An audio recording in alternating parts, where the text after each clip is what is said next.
Guess who's back? Back again. Tay Squad's back. Tell a friend. Whoa! Sorry about the corniest intro in the history of gaming. But anyway, guys, I'm the theB3ARjew, and I am extremely happy that Tay Squad is back in action. I've missed this channel. There were a number of quabbles that happened that shut down this channel for a while, but Grub is starting it back up, and I am here to help him out and try to get it back up to its old height, which was not very high. But we want to get it higher than that, so whatever. Anyway, guys, in case you didn't catch it, my name is the theB3ARjew, and bring you guys a gameplay on Stadium using the Augs with extended mags, Scavenger, steady aim, and some random third perk, rocking the 3-4-8 kill streaks, and that's about it.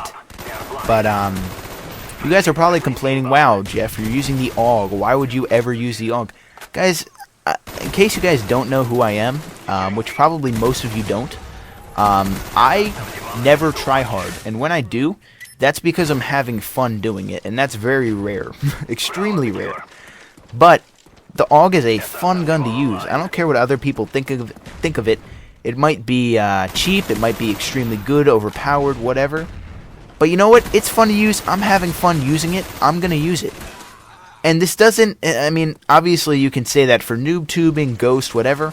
Well, that's over the top cheap. This is something that, hey, it's there. It's not particularly cheap. It's not like the FAMAS was. It's not like Danger Close noob tubes. And it's fun to use, so I'm going to do that. It's like quickscoping in Modern Warfare 2. It's beyond easy. I mean, you can't even say that quickscoping in Modern Warfare 2 is hard. And it's not particularly cheap, so I'm going to do it. People argue that, yes, it's overpowered, and maybe it is, maybe it isn't. But it's fun to do, and that's why I do that. Do that on occasion. I really can't talk tonight. But anyway, going away from the rant on my lack of tryhardness, whatever. I guess I'm going to talk about just a little quick 1-minute introduction about who I am, what I do, and then we're going to get on with a commentary. I don't know the topic yet. I never know the topic when I'm going into a commentary. I usually just come up with it while I'm introducing myself, which I'm about to do.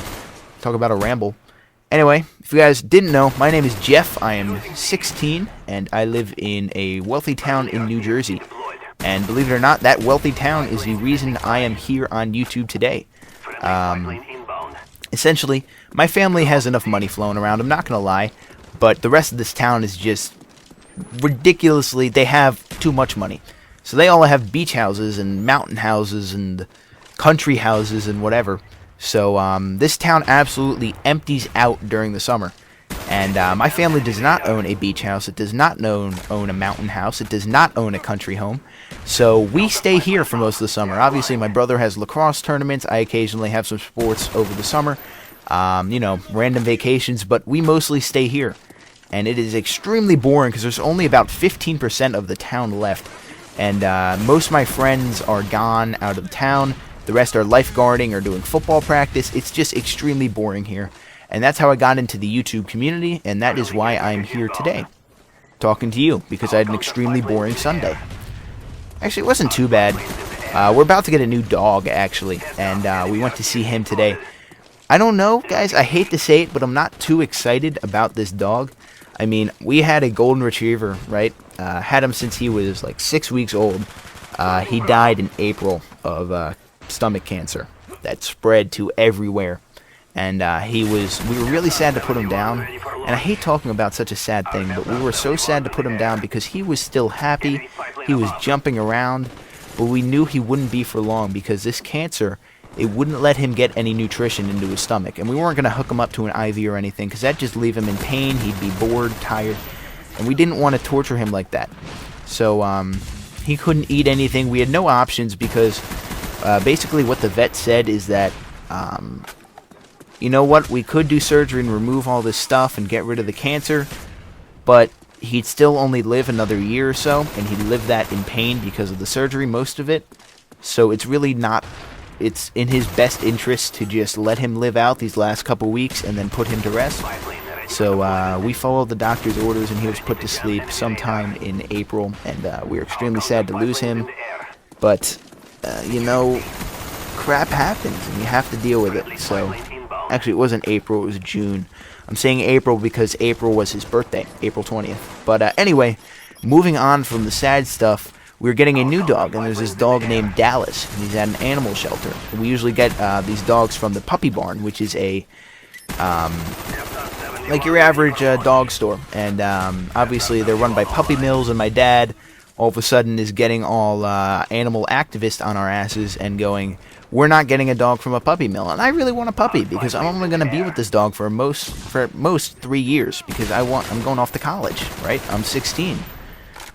So I kind of wanted a puppy to like raise with us and go like that. But we're getting a year-and-a-half-old dog named Dallas. He is a lab, a border collie mix, and he is a strange dog. Hopefully he'll be happy here. Hopefully I'll be happy with him, and maybe we can take off. And I just realized that this commentary never really happened. I ended up mourning my dog for most of it and talking about my new dog for most of it, so I guess I'm going to continue with that. So this dog, he looks like a lab, but he's so intelligent and kind of hyper that they think he has some border collie in him. And there's actually a sad story behind this dog. He's been in the animal shelter for 90% of his life. He was brought there very young, and he was adopted by an old couple who didn't know he needed so much exercise, and they just had no choice but to return him because this poor old couple could not exercise the dog enough. And I mean, you can't blame somebody for something like that, but they had to return him, and then the dog hasn't been picked up. In all honesty, it's the only reasonable-looking dog in the pound, so we took him up. Anyway, guys, I'm theB3ARjew. If you guys want to hear more about this topic, go ahead over to my channel and hit that subscribe button. Otherwise, peace.